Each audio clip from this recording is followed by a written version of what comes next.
Hi everybody, I'm going to do a In My Wardrobe. So that's the segment where we go through items that have been in our wardrobe for a while and that we just keep coming back to because they just turned out really well. So today I'm going to go through this pair of Yohei Fukuda Bespoke single monks. But before I get to that, I'm actually going to go through my very first pair of Yohei Fukudas, which honestly don't see nearly as much action as these do. So I received these in 2015. And I received these in 2018. And, when I first went to Fukuda, it was all about like having a great shoe for suits, something that looks beautiful with tailoring. So hence you've got a long wing Oxford with that long line there. I did it in burgundy because it's hard to find really good ready to wear burgundy. And so I wanted to have a bespoke pair. I did as a chisel toe because, with my tailoring, I usually prefer having a chisel toe rather than almond toe. Like almond toe for me is always a little bit more casual. But as the first shoe, like you and the shoemaker are getting to know each other, you start to understand better like where they're coming from in terms of how they like things to fit, and they start to understand you better too in terms of how you like things to fit. And with this pair, the single monks, I think Fukuda just really nailed it for me. Like in many ways it's a little bit on the loose side, but that's kind of how I like my shoes personally. Not necessarily in the midfoot or in the heel, but like in the forefoot. Like I like having a little bit of space there. Whereas this is very precise. Like it's comfortable, but it's not as comfortable as this, and you can really tell when you put the two shoes side by side, right? Like clearly the single monk is a bit wider than the lace-up. So for the single monk, what I was thinking was like, I really need a shoe that I can wear all the time, and that has basically become this pair of shoes. I wear it with denim, I wear it with chinos, I wear it with certain light colored suits, I wear it with sport coats. Like it just always works for me, to the point where I actually wouldn't mind getting one more pair, maybe with like some slight changes in the details.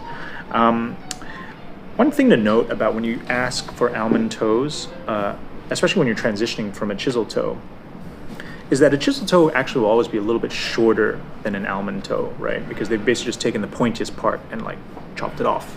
And as I've requested ever wider shoes here, the shoe does need to be ever so slightly longer in order to maintain a nice point to it, so it doesn't look too stubby.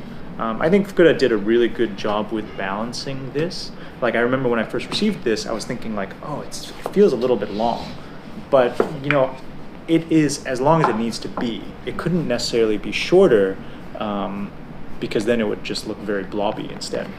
So I'm gonna slip these on so you can see what they look like on the foot and also see just like the evolution of the last as well. So bear with me. And actually, while I have these out, you can see the lasts side by side. Obviously, with bespoke shoes, you're getting lasted trees, and you can really notice like this dimension has changed a lot from 2015 to 2018. All right, let's slip these things on.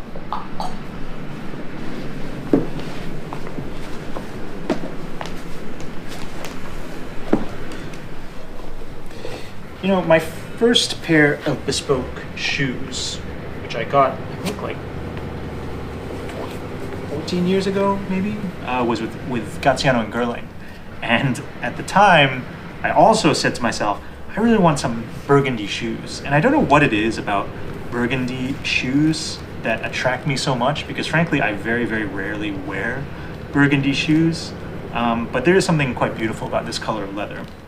I will also add that if you have burgundy shoes and you're just finding them a little too red, a little difficult to wear, you can use a lot of black and dark brown polish, and that will make them, obviously a lot darker and a lot more easily worn. So there we go. That's that burgundy lace up. It's comfortable for sure, but I do get a little bit more pressure here, right? It's like a good, accurate fit. Definitely do it. But this for me is like a sneaker. Like it's a little on the loose side, but I definitely don't mind it at all. Like I just feel so comfortable here.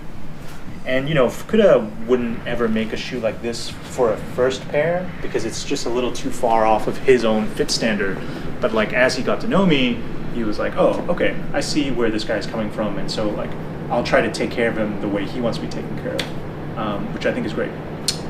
So you know, if you guys have had similar experiences, if you're part of the Burgundy Shoe Club where you have a bunch of Burgundy shoes on your shelf that you don't actually use, or if you just have some interesting insights on bespoke shoes of your own, please chime in. We'd love to hear them in the comments. Alrighty, thanks for watching.